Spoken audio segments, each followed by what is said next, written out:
అందరికీ నమస్కారం. ఈ అద్భుతమైన విశ్లేషణకు స్వాగతం.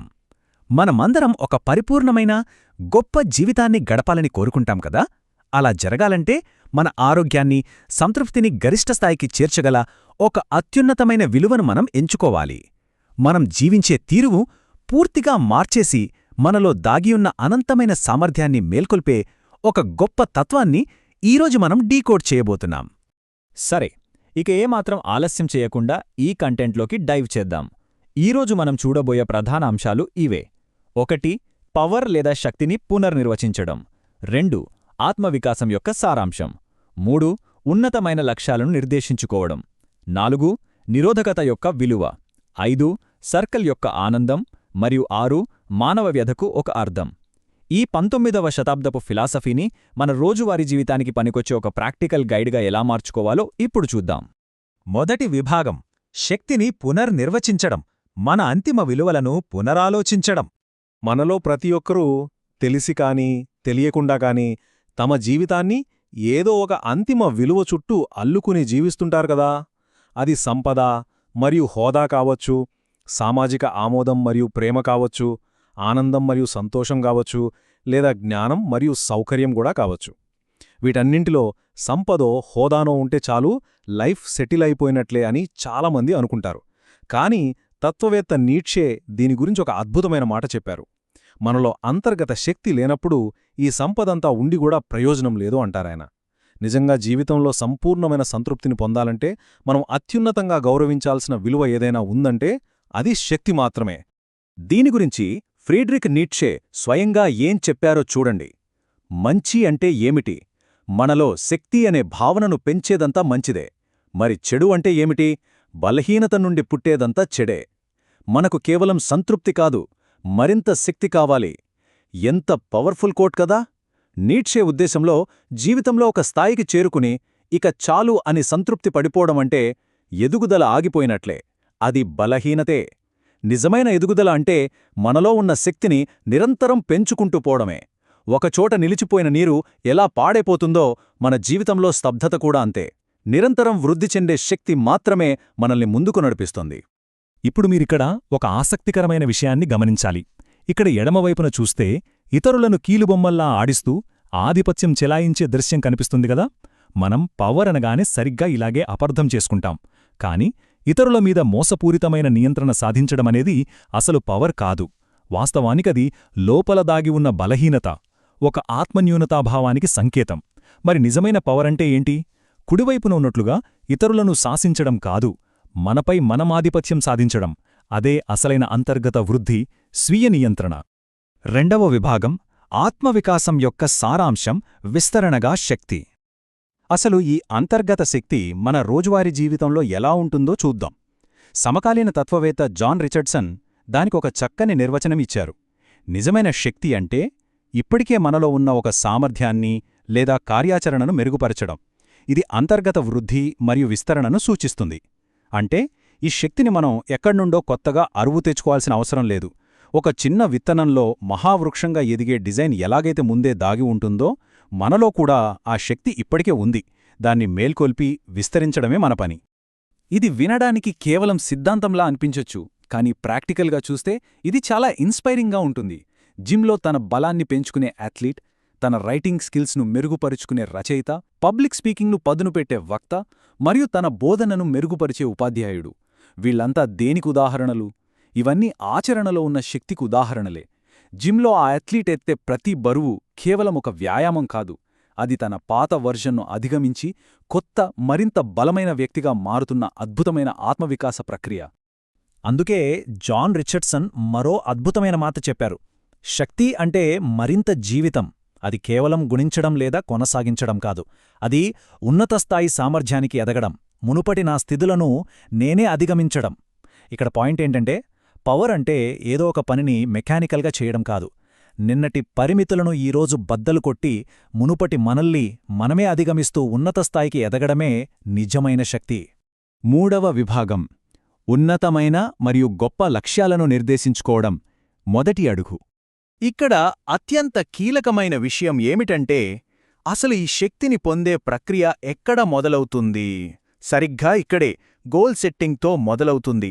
మన శక్తిని పెంచే ఒక అద్భుతమైన లక్ష్యానికి ఖచ్చితంగా 4 షరతులుండాలి. మొదటిది, ఆ లక్ష్యం అర్థవంతమైనది మరియు ఛాలెంజింగ్గా ఉండాలి.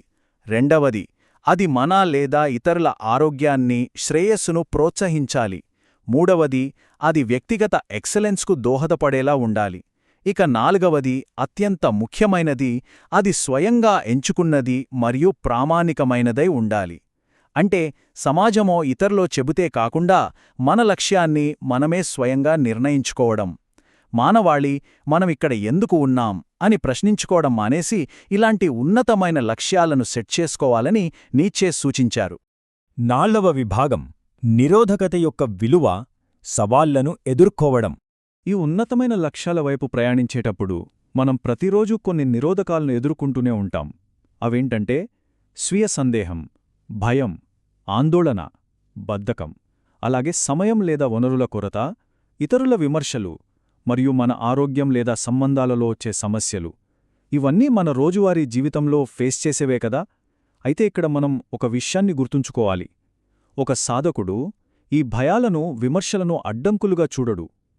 తన మనస్సు మరియు శరీరం యొక్క హద్దులను దాటడానికి వచ్చిన అద్భుతమైన అవకాశాలుగా వీటిని తీసుకుంటాడు. ఎడమవైపు ఒక ప్రతిష్ఠాత్మక యోధుడు తనకు సమానమైన నైపుణ్యం ఉన్న ప్రత్యర్థితో పోరాడుతున్నాడు. ఒక వీరుడు తన స్థాయికి సరిపోయే బలమైన శత్రువును ఎదుర్కొన్నప్పుడే కదా మరింత రాటుతేలేది. కుడివైపునున్న శక్తి అన్వేషకుడు కూడా సరిగ్గా అంతే. ప్రతిరోజు మనకు ఎదురయ్యే ఈ ఆటంకాలు అడ్డంకులు కావు, మన ఎదుగుదలకు అవి ఉత్ప్రేరకాలు. ఈ రోజువారీ రాక్షసులతో పోరాడటంలోనే అసలైన సక్సెస్ దాగి ఉంది. అవే మన బలహీనతలను జయించేలా చేస్తాయి. దీనిపై నీత్షే ఒక పవర్ఫుల్ పాయింట్ చెప్పారు. విల్ టు పవర్ అనేది నిరోధకతలకు వ్యతిరేకంగా మాత్రమే వ్యక్తమవుతుంది. అది దేనినైతే ఎదిరిస్తుందో దానిని వెతుక్కుంటుంది. ఒక బలమైన ప్రకృతికి నిరోధకత అవసరం, కాబట్టే అది దానిని కోరుకుంటుంది. సింపుల్గా చెప్పాలంటే, ఒక పెద్ద చెట్టు గట్టిగా ఎదగాలంటే బలమైన గాలులను ఎదుర్కోవాలి. ఆ గాలులే దాని వేర్లను భూమిలోకి మరింత లోతుగా నాటుకునేలా చేస్తాయి. మనిషి కూడా అంతే. మనం ఎదగాలంటే సవాలులను స్వచ్ఛందంగా ఆహ్వానించాలి. ఎందుకంటే మనల్ని వెనక్కి నెట్టే బలం ఉంటేనే దానిని ఎదురించి ఎదిగే శక్తి మనలో పుడుతుంది. 5వ విభాగం సర్కిల్ యొక్క ఆనందం, అనంతమైన ఆట. ఈ నిరోధకాలను జయించడం అనే ఆట మనల్ని తర్వాతి దశకు ఎలా తీసుకెళ్తుందో ఇది అద్భుతంగా వివరిస్తుంది. బర్నార్డ్ రెగెన్స్టర్ చెప్పిన ఒక సాధించే నియమం ఇక్కడుంది. మనం సాధించిన విజయాలపై విశ్రాంతి తీసుకోవాలని చూడకూడదు, కాని సాధించే ప్రక్రియను ప్రేమించాలి. మనం సృష్టించిన దానినే మనమే అధిగమించాలి. అంటే ఒక గోల్ రీచ్ అవ్వగానే ఇక చాలు, నా లైఫ్ సెట్ అని ఆగిపోకూడదు. ఒక పర్వతారోహకుడు శిఖరాన్ని చేరుకోగానే రిలాక్స్ అవ్వడు, వెంటనే ఇంకో ఎత్తైన శిఖరం కోసం వెతుక్కుంటాడు కదా. అసలైన కిక్ ఆ ట్రోఫీలో లేదు, దాన్ని సాధించే ప్రయాణంలోనే ఉంది. ఆ విజయాలను వెనక్కి వదిలేసి కొత్త సవాళ్లను వెతుక్కోవాలి. ఈ అనంతమైన ప్రయాణాన్నే మనం శక్తి వలయం లేదా ద సర్కిల్ ఆఫ్ పవర్ అంటాం. ఈ స్టెప్స్ చూడండి. 1. ఉన్నత లక్ష్యాన్ని ఎంచుకోవడం. 2. నిరోధకాలను ఎదుర్కొని అధిగమించడం. 3. లక్ష్యాన్ని సాధించి శక్తిని పెంచుకోవడం. 4. విజయాలను వెనుకకు వదిలివేయడం. 5. ఈ చక్రాన్ని మళ్లీ ప్రారంభించడం. మరణం తప్ప ఈ అనంతమైన లూప్కి ఎక్కడా ఎండ్ పాయింట్ లేదు. అంటే పవర్ మీద ఆధారపడిన జీవితానికి ఒక ఫైనల్ గోల్ అంటూ ఉండదు. ఇదొక అద్భుతమైన నిరంతర ఆత్మవికాస క్రీగ. మరి సంతోషం సంగతేంటి? నీత్షే మాటల్లోనే వినండి. సంతోషమంటే ఏమిటి? శక్తి పెరుగుతుందనే భావన, ఒక నిరోధకతను అధిగమించామనే భావన. ఆనందం కేవలం ఒక లక్షణం మాత్రమే, ఆనందం తోడుగా వస్తుంది. ఇక్కడ విషయం చాలా స్పష్టంగా ఉంది. మనం డైరెక్ట్గా ఆనందం వెనుక పరిగెత్తాల్సిన అవసరం లేదు. ఈ శక్తి వలయంలో భాగమై మన సవాళ్లను మనం జయిస్తూ ఉన్నప్పుడు బై ప్రాడక్ట్గా, ఒక బోనస్లాగా గొప్ప సంతోషం దానంతట అదే మన వెంటే వస్తుంది. 6వ విభాగం మానవ వ్యధకు ఒక అర్థం, అంతిమ పరిష్కారం. ఈ పవర్ అనే ఎథిక్స్ చుట్టూ ఉన్న అతిపెద్ద ఇంపాక్ట్ ఏమిటో తెలుసా? ఇది మానవ వ్యధ లేదా సఫరింగ్ అనే సమస్యకు ఒక అద్భుతమైన పరిష్కారాన్ని ఇస్తుంది.